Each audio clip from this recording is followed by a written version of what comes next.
प्रिय विद्यार्थियों, हम पूर्व में एस्कोमाइसीज के तीनों सदस्य के बारे में बात कर चुके हैं। फाइलेक्टिनिया, पिजाइजा, पेनिसिलियम।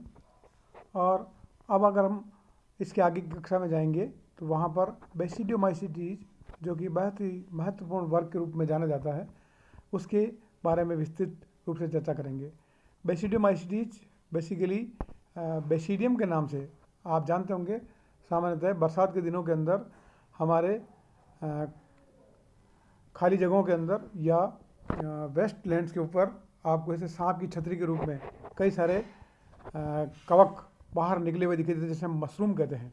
बेसिकली बेसिडियोमाइसीटीज इन बेसिडियम के आधार पर दिया गया नाम है, जो कि छत्रक के रूप में है। बहुत ही पॉपुलरली बारिश के पश्चात हमारे वेस्ट लैंड्स के ऊपर बहुत ही बहुतायत से ग्रो करता हुआ पाया जाता है। ये एक क्लब शेप्ड फंजाई है जिसके अंदर फ्रूटिंग बॉडी, जिनको हम बेसिडिया कहते हैं, ये हाइपा के टर्मिनल भाग के फूलने से और कह सकते हैं कि जो तरसरी माइसीलियम होता है उनके आपस में गुथने से इसका निर्माण होता है। Basidia which are reproductive organs of these fungi are often contained within this familiar mushroom, commonly seen in the fields after rain, on the supermarket shelves and growing on your lawn. So basidia एक बहुत ही popular structure है जो कि बारिश के बाद में just विभिन्न स्थानों पर उगता हुआ पाया जाता है और ये सामान्यतः मशरूम के नाम से पहचाना जाता है। The fruiting body of basidiomycetes form a ring in a meadow commonly called as fairy ring. ये बेसिडियोमाइसीज के जो फ्रूटिंग बॉडी है, जिसे हम बेसिडियम कहते हैं, ये कई सारे ग्रासलैंड्स के अंदर एक रिंग के रूप में, एक वलय के रूप में उगते हुए दिखाई देते हैं, जिसे हम परिवलय कहते हैं। और परिवलय का मतलब यह है कि जैसे कि स्वर्ग के अंदर अप्सराओं का और या परियों का एक राउंड के अंदर जो डांस होता है, उसके ही स्वरूप बेसिडियोमाइसीज की ये मशरूम उगती हुई फील्ड के अंदर ग्रो करती हुई दिखाई देती है, इसलिए इसको हम फेरी रिंग कहते हैं। The best known fairy ring fungus has been scientific name is Marasmius oreades. ये एक मशरूम की जाति है जो कि बहुत ही सुंदर फेरी रिंग का निर्माण करती है।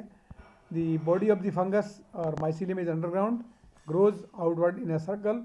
माइसीलियम फंजाई का हम जानते हैं कि जो है वो ज़मीन के नीचे की तरफ ग्रो करता है और ये जहाँ पर ग्रो करता है वहाँ पर सॉइल के अंदर नाइट्रोजन की कमी हो जाती है और ये माइसीलियम नीचे की तरफ आपस में ग्रो करके और एक दूसरे से गुथ करके ऊपर की ओर एक सर्कल के अंदर, एक रिंग के अंदर बाहर निकल आता है, जिसे हम फेरी रिंग या परिवलय कहते हैं।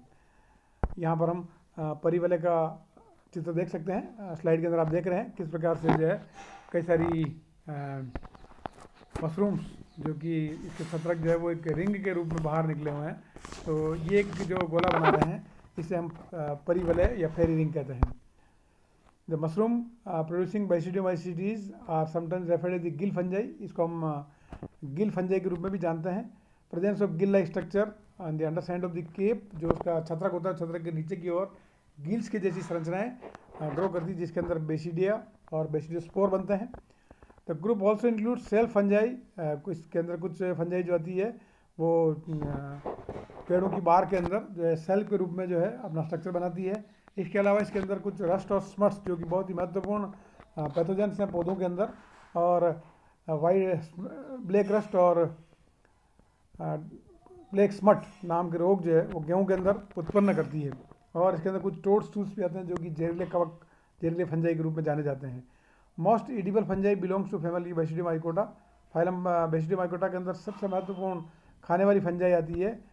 हालांकि कुछ बेसिडियोमाइसीज के सदस्य जो हैं वो टॉक्सिन्स का निर्माण भी करते हैं और इसीलिए वो बीमारी भी कॉज करते हैं। जैसे क्रिप्टोकोकस जो है वो रेस्पिरेटरी इलनेस पैदा करता है। लेकिन खाने वाली फंजाई के अंदर जैसे एगेरिकस का उदाहरण है, जो कि बहुत ही महत्वपूर्ण उदाहरण के रूप में ये मार्केट के अंदर उपलब्ध है और इसके लोग जो है विटामिन और मिनरल्स और अच्छे प्रोटीन्स की वजह से इसको एक अच्छी डाइट के रूप में खाने के लिए काम में लिया जाता है। बेसिडियोमाइसीज का जो माइसीलियम होता है वो डाइकैरियोटिक होता है। इसके अंदर हर एक कोशिका के अंदर दो केंद्रक पाए जाते हैं और रिप्रोडक्शन के द्वारा ये बेसिडियो कार्प का निर्माण करता है। Haploid basidiospores grow into short lived haploid mycelia. Basidiocarp के अंदर बेसिडियोस्पोर्स बनते हैं जो कि अगुणित होते हैं और उनकी लाइफ बहुत ही छोटी होती है। वो अंकुरित करके अगुणित माइसीलियम बना देते हैं और उस अगुणित माइसीलियम के आपस में मिलने से प्लाज्मोगेमी संपन्न हो जाती है और डाइकैरियोटिक माइसीलियम का निर्माण कर लेता है।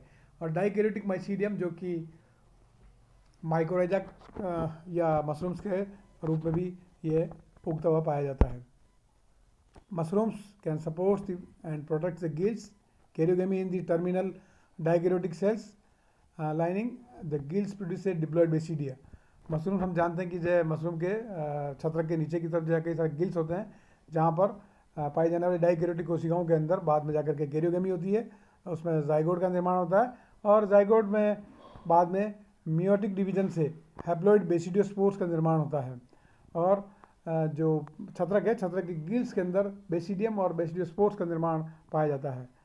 एस्कोमाइसिस के अंदर अलैंगिक जनन जो है जिस प्रकार से होता है वैसा बेसिडियोमाइसिस के अंदर अलैंगिक जनन नहीं पाया जाता है और इसीलिए बेसिडियोमाइसिस के अंदर केवल लैंगिक जनन ही ज्ञात है। The life cycle of basidiomycetes includes alternation of generation. इसमें पीडी एकांतरण पाया जाता है। Spores are generally produce through sexual reproduction rather than asexual reproduction. बीजाणु का निर्माण जो है इसमें लैंगिक जनन के फलस्वरूप होता है जिसको हम बेसिडियोस्पोर कहते हैं।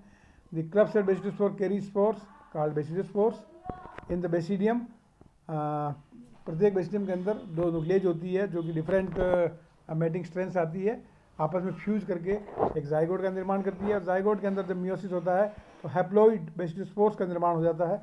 वो जर्मिनेट करके अगुणित एक केंद्र की कवक जाल का निर्माण करते हैं। तो mycelium they results is called as primary mycelium और इसीलिए उसको प्राथमिक कवक जाल कहते हैं।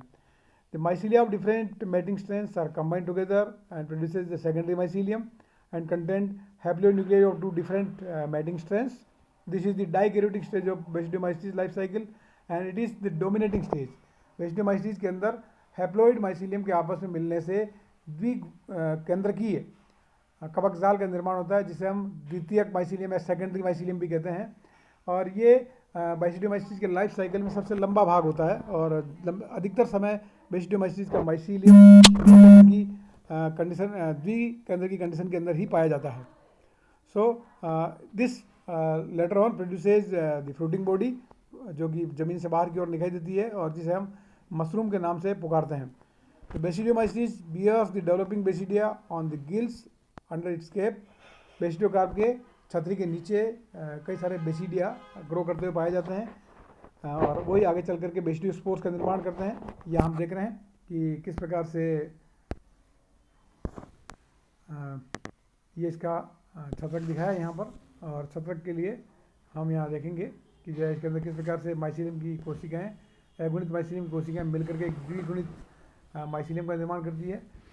यहाँ पर उसको जो है प्लाज्मोगेमी दिखा रखी है जबकि ये छत्रक जो है जिसके अंदर जाइगोट का निर्माण होता है जिसमें मियोटिक डिवीजन से बेसिडियोस्पोर बनते हैं। ये बेसिडियोस्पोर अंकुरित करके अगुणित कवक जाल बनाते हैं और अगुणित कवक जाल जो कि प्लस माइनस प्रकार का होता है वो आपस में मिल करके यहाँ पर डाइकैरियोटिक माइसीलियम का निर्माण करता है। तो बेसिडियोमाइसिस के लाइफ साइकिल के अंदर अधिकांश जो जीवन रहता है बेसिडियोमाइसिस के थैलस का वो द्विकेंद्र की फॉर्म में रहता है और केवल बेसिडियोस्पोर बनते समय ये हैप्लॉइड होता है जो अंकुरित करके अगुणित माइसीलियम बनाता है और बाद में यही द्वितीयक माइसीलियम आगे चल करके फ्रूटिंग बॉडी जिसको हम बेसिडियोकार्प कहते हैं उसका निर्माण करता है। तो अगर हम मोटे तौर पर बेसिडियोमाइसिस के कुछ विशेष लक्षण को अगर हम देखें तो इसके अंदर सबसे पहला करैक्टर जो कि बेसिडियोकार्प या जिसको हम छत्रक कहते हैं फ्रूटिंग बॉडी का निर्माण होता है इसके अंदर। दूसरा करैक्टर बेसिडियम और बेसिडियोस्पोर्स का निर्माण होता है इसके अंदर और तीसरा इसके अंदर डाइकैरियोटिक माइसीलियम जो कि द्विकेंद्र की फॉर्म में होता है और वो अधिकांश समय तक उसके जीवन चक्र में रहता है। बाकी इसके अंदर प्राथमिक कवक जाल बनता है, द्वितीय कवक जाल बनता है और प्राथमिक और द्वितीय कवक जाल बनने के साथ साथ इसके अंदर अलैंगिक जनन का भी अभाव होता है और जो प्लाज्मोगेमी की प्रक्रिया है वो थैलस की कोशिकाओं के बीच में ही संपन्न होती है, इसलिए हम इसको काय युग्मन भी कहते हैं। तो ये कुछ विशेष और महत्वपूर्ण करैक्टर बेसिडियोमाइसिस के आपको इस टॉपिक के अंदर समझाए गए हैं। बेसिडियोमाइसिस के अंदर बहुत महत्वपूर्ण सदस्य भी आते हैं जैसा कि मैंने आपको बताया कुछ टोड्स टूल्स या जेरली फंजाई भी होती है, अमानिता मस्कारिया जैसे, और इसके अंदर खाने वाली फंजाई भी होती है जिसको हम अगेरिकस कहते हैं, जिसको कुछ उसकी न्यूट्रिटिव वैल्यू के लिए खाया जाता है। इसके अंदर दो महत्वपूर्ण ग्रुप है जो कि रस्ट और स्मट्स के नाम से जाने जाते हैं, जो कि पौधों के अंदर कई सारी किट और कंड जैसी बीमारियों का फैलाव करते हैं। और साथ साथ में इसके अंदर बहुत ही महत्वपूर्ण मशरूम, जिसे हम एक इम्पोर्टेंट डाइट के रूप में खाने का कार्य भी करते हैं। तो बेसिडोमाइसीट्स एक बहुत ही महत्वपूर्ण कक्षा के रूप में, क्लास के रूप में जानी जाती है, जिसके अविभेदित लक्षणों के बारे में जानकारी हमने यहाँ पर दी है। धन्यवाद।